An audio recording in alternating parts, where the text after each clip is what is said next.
Hey, good afternoon. It's 4 o'clock, which is the time we said we'd start this webinar, so we'll get underway. Good afternoon. My name's David Andrews. I'm leading this webinar, which is looking at Gatsby Benchmark 8. Sorry, that's next week. Gatsby Benchmark 7, which is about enabling young people to have encounters with providers of further study options, be they colleges, universities, or apprenticeships, or indeed other schools. This is the 7th in a series of 8 webinars being hosted by Trotman, Trotman being the publishers of the Careers Leader Handbook that I, together with Tristan Hooley, wrote and was published at the end of September. And we're running this series of webinars based on largely the Gatsby benchmarks. The first one was actually on careers leadership in overview, and then the 7 webinars that have followed the benchmarks. It roughly mirrors section 2 of the handbook, which is the largest section there, where we devote one chapter to each of the benchmarks. And the way it's worked out is so happens that Tristram's done the first 4 and I'm doing the second set of 4. So I've already indicated the next one, the last one, benchmark 8, will be this time next week. So we're going to focus on benchmark 7. What I'm going to do is give an overview of the main points in the chapter. These slides and the recording of the webinar go up on the Trotman's website, the part of the website that most of you have probably found out about this particular webinar and registered for it anyway, and so you can get copies of them at that stage.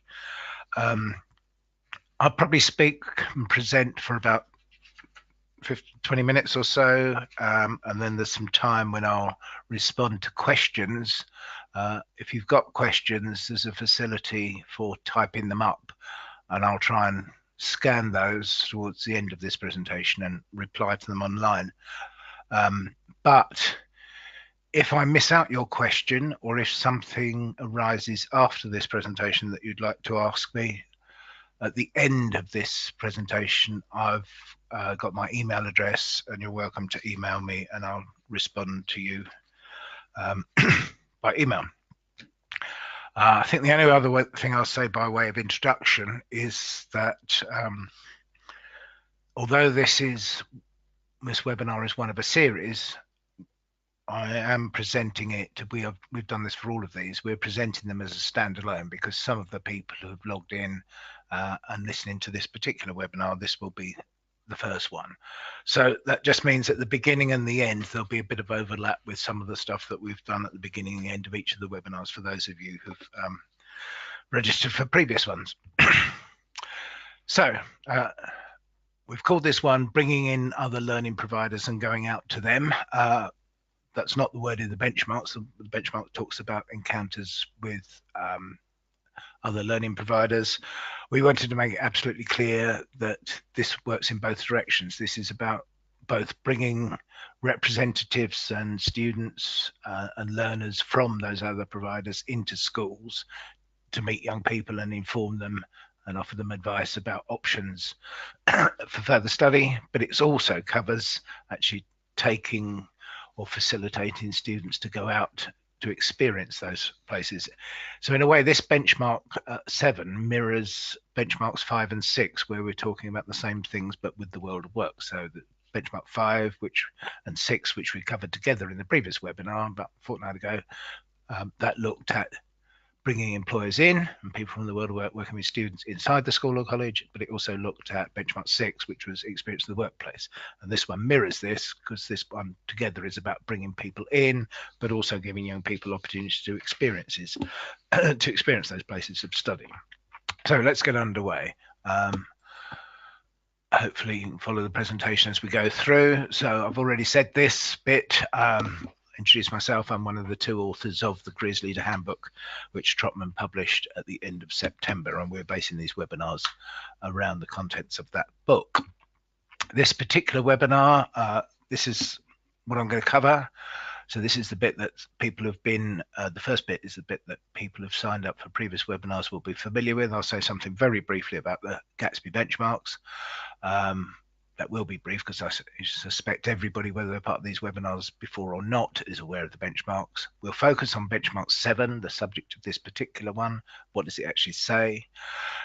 There is a new, or it's 12 months old now, statutory duty on schools. I'm aware that the audience for this is schools and colleges, but there is a new statutory duty on schools that's related directly to this particular benchmark, and I'll cover that.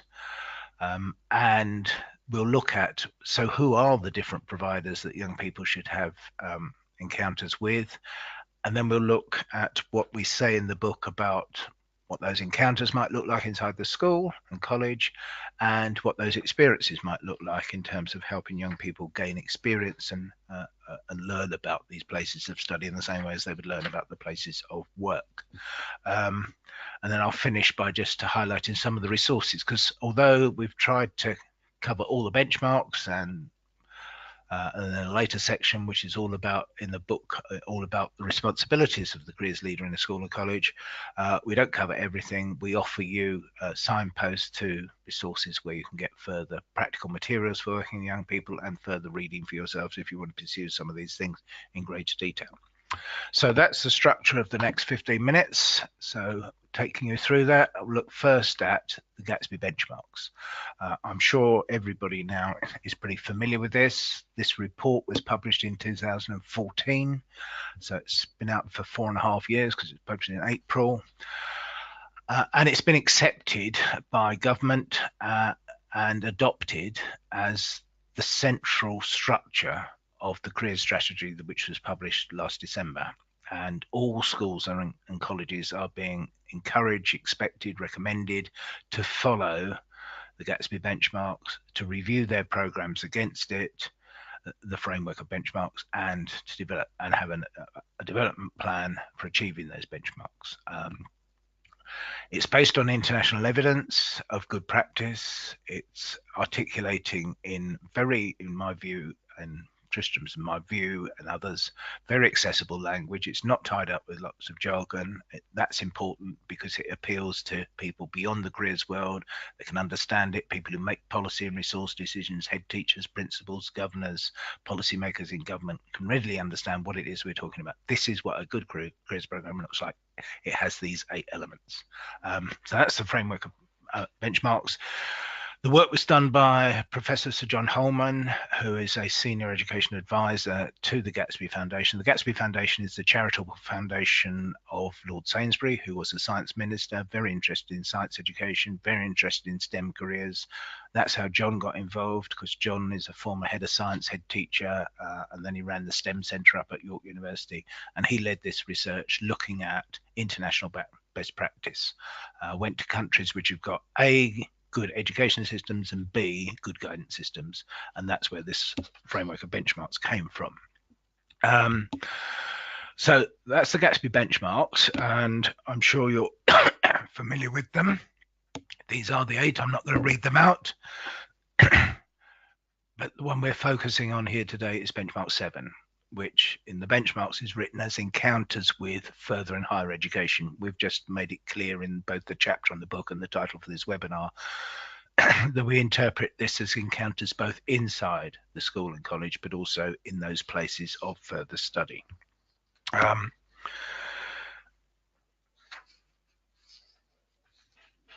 One of the things that's happened in my professional lifetime is a change of focus of careers work with young people. When I started doing the job as a careers leader, I wasn't called a careers leader, we didn't use those terms in those days. The vast majority of young people left school at 16 into work. A significant minority continued their education into sixth forms and colleges. But what we've done now is, through the Raising Participation Age, we have a delayed entry into the labour market for all young people to 18. And over my professional lifetime, there has been a 3-fold increase in the percentage of people going into higher education, from 14% to mid-40s. And for those young people, entry into the labour market won't come until their early 20s. So the more immediate step that you are helping people with as a careers leader in a school or college is helping them onto the next stage of study, which is why this bit needs as much attention as encounters with the world of work. So let's focus in on benchmark 7. And what I've done here is just restated and quoted directly from the statutory guidance for schools and the guidance for colleges, where the benchmarks are reproduced. They're available in other settings as well, in various publications. But the two documents that you should be following in terms of what does the career strategy mean for us is there are separate documents, one for schools, statutory guidance on careers education, and there is one for colleges, guidance on career guidance. Both documents, if you weren't aware, were initially, well, they've been published in previous forms before the strategy.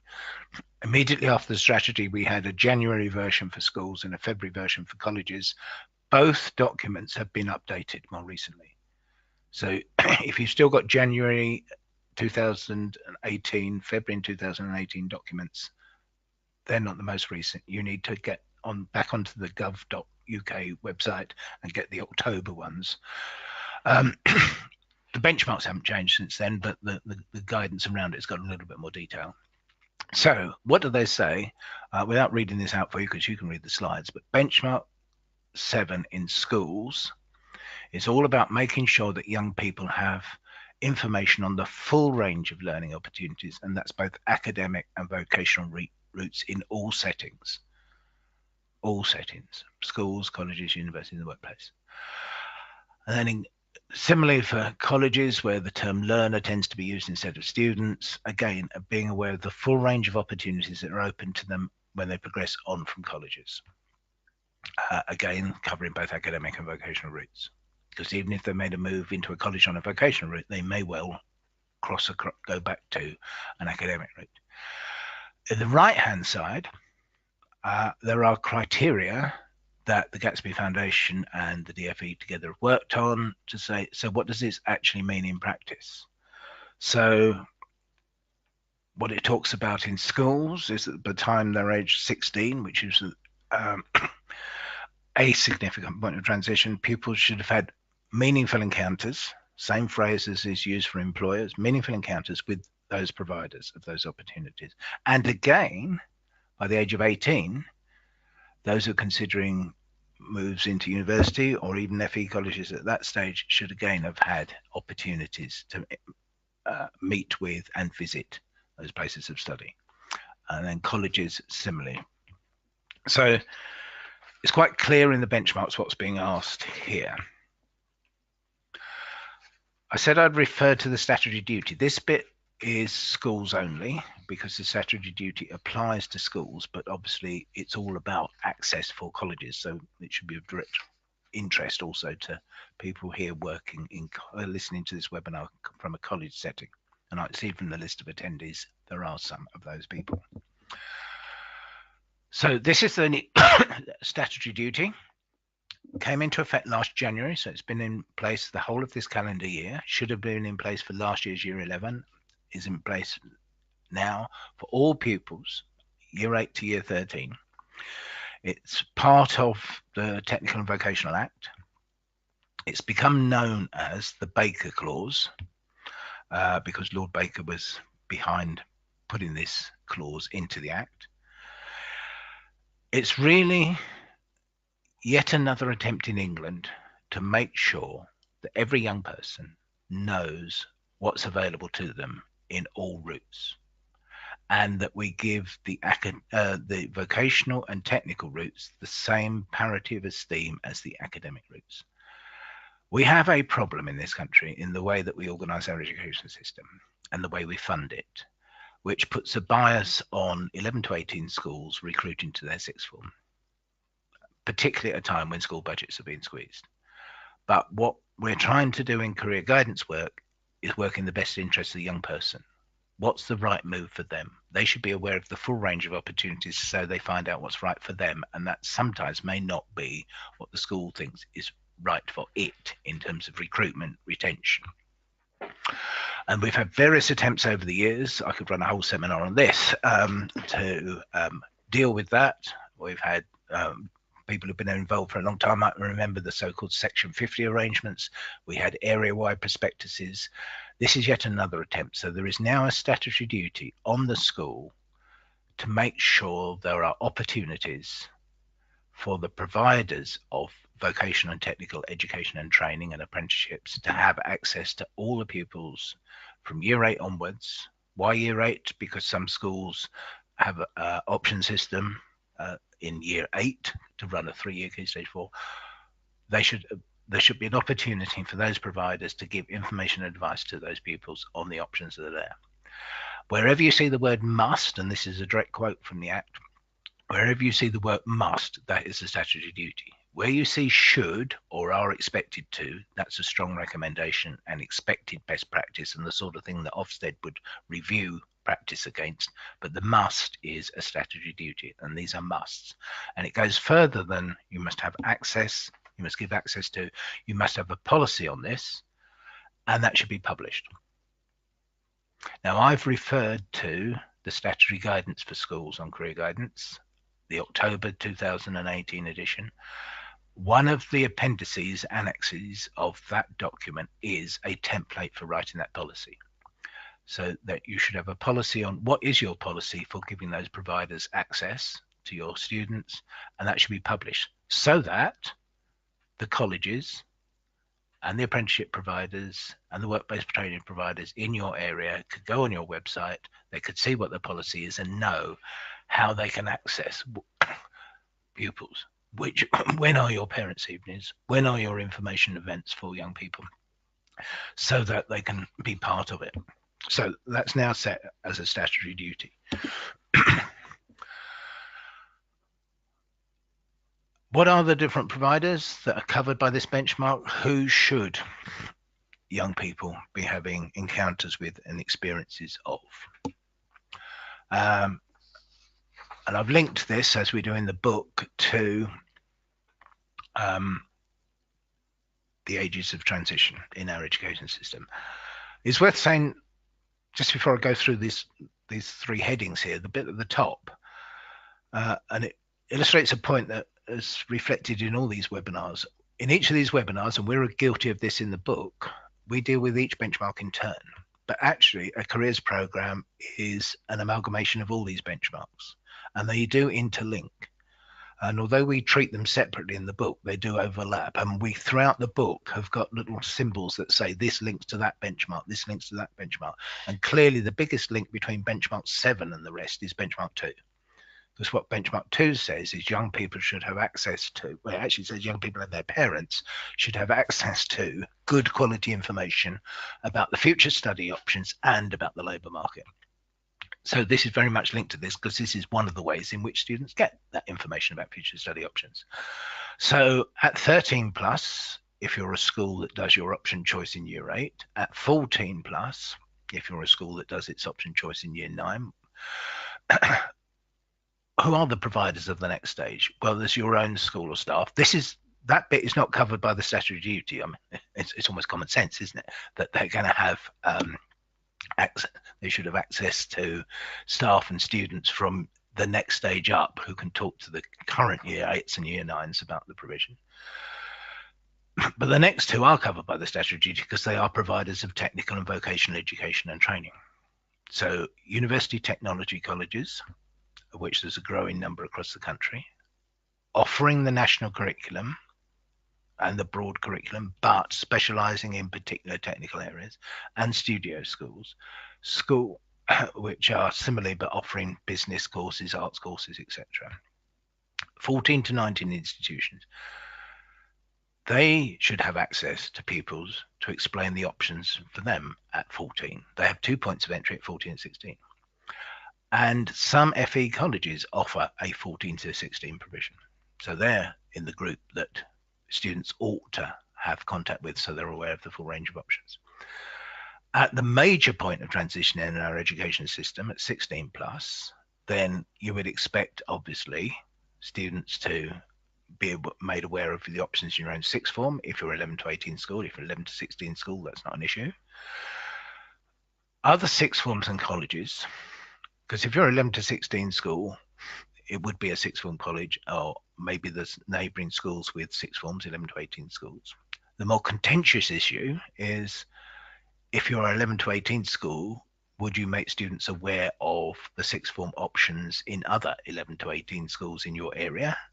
The answer to that in some areas of the country is yes, because we work as a collaborative, because the only way we can offer a full curriculum provision is to do that collaboratively as a consortium of schools or a multi-academy trust. That's not covered by the statute, because that's unless unless they're providing technical and vocational courses, but it would be good practice. But I do understand the sensitivities of opening up options in other sixth forms. Clearly FE colleges and clearly apprenticeship providers and providers of other work-based training, which may not come under the heading of apprenticeship. And then 18 plus, at that point of transition, then it's universities, FE colleges, because some may pursue further education at 18, and again, apprenticeships at different levels of apprenticeship and work-based training. So those are the providers that students should have encounters with. Now let's just look at, so what might those encounters and experiences look like in practice?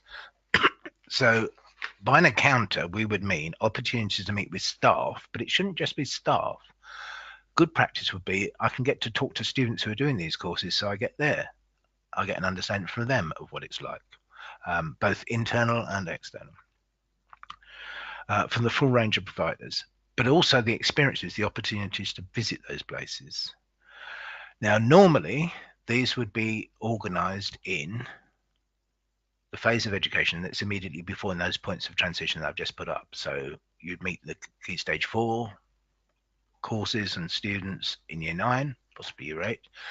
You'd meet the colleges and apprenticeship providers in Year 11, and you'd meet the universities and apprenticeship providers again, and FE again in Year 12/13. But there is a case for actually meeting some of these providers at an earlier stage. And it's not uncommon, for example, for students to be introduced to the possibility of higher education, not just in the sixth form, not even just in Key Stage 4, but in Key Stage 3 as an opportunity which is there for you if you pursue these choices. There was a phrase earlier, and the same thing occurs when you're talking about encounters with employers, about meaningful encounter. What makes it meaningful? What makes it meaningful is that there's some preparation, so students understand why this is happening, and there's some follow-up to it. That's what makes it meaningful, as opposed to, oh, we'll just take you off to this visit, or there'll just be the yourself opportunity fair, or just this talk and assembly. That provides some information, but make it truly meaningful, we need to integrate it into our program. And it's important here to recognize the links between this and the next benchmark, benchmark 8. What these encounters and experiences provide is information and advice. They do not provide guidance. People sometimes use this phrase, information, advice, and guidance, as though it's a single noun. It's 3 different things. So these encounters and experiences with learning providers, they give you information and they can give you advice on how to get in there. What they don't do is give you impartial guidance about which one of these should I be doing. That's where the role of the careers advisor and personal career guidance comes in. And so this is again showing the links between benchmarks. This is part of gathering information and advice on the options, helping you decide what's the right one for you. That's where benchmark 8 fits in, impartial guidance. Just say something in particular about working with universities. Most universities have, well, all universities have school liaison officers, outreach teams, admissions tutors, former students. These are all the people that you might use to bring into the school or help range your visits to the universities. Some people may be in an area, well, you're all in an area where there's an NCOP. What's one of these? National Collaborative Outreach Program. There are 29 consortia of higher education institutions that work together to support a region. So there'll be one in each of these 29 regions in the country, one of these consortia. And they, quite generously funded at the moment, actually are there to promote higher education, but their work is particularly focused on schools where there are within the catchment area pockets of very low participation in higher education. It's trying to encourage widening participation. But because the NCOPs are quite generously funded and looking to spend their money, some of them are quite open to talking to quite a broad range of schools. So you might get support through your local NCOP. What might these activities be? There could be talks, both to your students and to parents.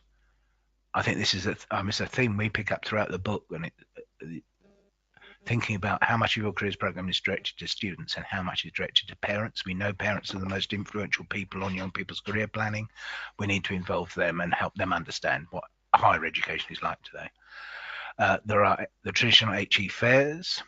That's where preparation and follow-up is important. It's not just going around collecting as many pens and plastic bags as you can. Visits to higher education, open days, but also opportunities for taster courses, taster lectures. Some of the universities offer taster lectures, and that's the opportunity to experience, not just an encounter inside the school or college. When you're working with FE and sixth form colleges, don't forget the full range of colleges. So there are general FE colleges, there are some specialist ones, most of which are land-based, but there's some art-based courses, and then sixth form colleges. And again, it's the same pattern. You might arrange talks to students and separately to parents or together with parents, careers fairs, invite them in, opportunities fairs, arrange visits, open days, and again, tasters to see what it's actually really like. And then the other category, work-based training providers, apprenticeship providers, it's the bit that probably we in schools know least about. It's the hardest to keep up to date with. This is what the apprenticeships look like now. There are at least 4 different levels. But we mirror the same processes as with universities and colleges. Talk to the staff, get the staff to talk to the students, get apprentices to come in and talk to students. Actually, I could add to this slide now. It's come about since we actually put the book together. The second bullet point there talks about Job Centre Plus. I'm hoping you're all aware that Job Centre Plus throughout England has school advisors who will come into schools at your invitation. It's a demand-led service. Talk to young people and to staff and to parents. It's up to you. You organise part of your program to brief them on the labour market locally and apprenticeships. But the bit I could add to this, there is another service now called Amazing Apprenticeships. That if Google that, Amazing Apprenticeships, they have an Ask service, ASK. It's not the restaurant, it's apprenticeship support and knowledge. Apprenticeship support and knowledge, the Ask service for schools and colleges, and they will have people who will come in and work with you in schools and colleges to help young people have a better understanding and parents to better understanding what's an apprenticeship like today. And then a similar, same set, involve them in the careers fairs, involve them in visits, go off to open days and have tasters. And I quote in the book on that chapter an example that I came across in our school, which I thought was such a brilliant idea. So simple. This particular school, its careers program is taught in tutorial time as part of a training day. Instead of having all the staff sitting in the hall and listening to a speaker again, all the year 11 tutors, all 10 year 11 tutors work shadowed an apprentice in the town, so that when that part of the careers program came up, those people could talk with a really informed view of what an apprenticeship is about. So that's roughly what we cover in the chapter. We do signal these various resources, and this is where I would add that Amazing Apprenticeships website as well to that list. These are the resources. There's a wealth of resources. There's no excuse these days for people making an ill-informed choice about universities. There's a wealth of data out there in these various websites. Apprenticeships and FE courses, again, you can go to individual institutions and look at their perspectives, but these are some of these generic sites. Okay, so that is benchmark 7. Just a few concluding things. Those of you who've been part of these webinars before will have seen this. Alongside the handbook, Trotman has made a facility within its website on the Careers Leader Handbook. It's probably the bit that you found these out about these webinars, so you're aware of it. Throughout the book, we also not only show the links with other Gatsby benchmarks and signpost people to resources, we do actually provide some planning and audit tools. And you can get these off the website in both PDF and Word format to work on. In fact, they're freely available to anybody, whether they get the handbook or not. But we just hope that if people find them, they'll be sufficiently interested and think, oh, we might get a copy of the book as well. So that's available to you. I've already mentioned the handbook. This is where you would buy one from. This is the part of the website, the Indigo part of the, but again, you're probably aware of this because that's how you found out. You might have found out about the webinar, but that's where you'll find regular newsletters for careers leaders through that part of the Trotman site. I've already mentioned this. The last in this series of 8 is this time next week, and that will focus on benchmark 8, which is about personal career guidance. I did have a slide at this point in the previous presentations where I advertised a masterclass that Tristram and I have been running, a one-day masterclass on the whole book. But we've done those. We did 2, one in London, one in York in the last week or so. However, there was quite a strong demand for them, so we are going to run a 3rd one in Birmingham, and it will be in March. So look out for details for that. I think Trotman will kindly advertise them for us. They'll be available on my website, and that address is coming up in a minute. They'll be on Tristram's blog, which is Adventures in Career Development.